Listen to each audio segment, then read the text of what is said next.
नमस्कार, मी स्वप्नाली आणि स्वप्नालीच रेसिपीमध्ये आज आपण टोमॅटोची चटणी जरा वेगळ्या पद्धतीने करणार आहोत. आणि ही वेगळी पद्धत खूप सोपी आहे आणि चवीला खूप छान लागते टोमॅटो चटणी. तर त्यासाठी सगळ्यात आधी आपण वाटण करून घेऊया. थोडंसं खोबऱ्याचे काप, लसूण, कोथिंबीर, जिरे याचं वाटण करून घेतलं आहे.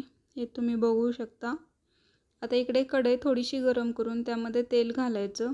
तेल गरम झालं की त्यामध्ये मोहरीची फोडणी घालायची. मोहरी चांगली तडतडली की त्यामध्ये जिरेची फोडणी टाकून जिरे चांगले फुलू द्यायचे.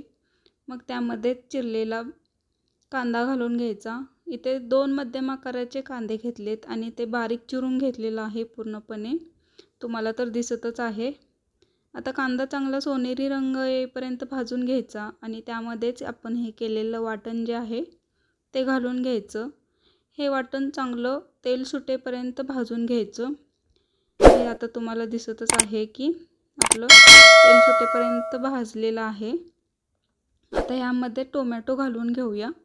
टोमॅटो चिरताना मोठा चिरायचा, बारीक चिरायचा नाही, कारण टोमॅटो यामध्ये शिजला गेला की लगेचच असा बारीक होतो. त्यामुळे चिरतानाच मोठा चिरायचा.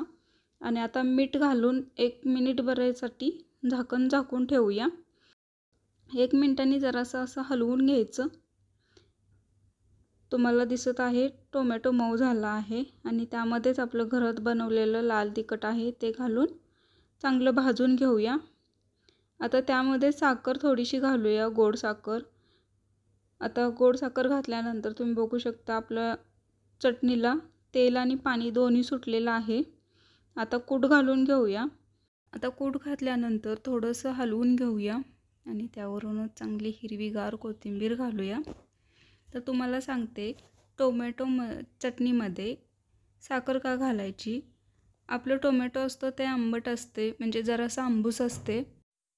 त्यामुळे तिखट, गोड, आंबूस चवीला खूप छान लागते.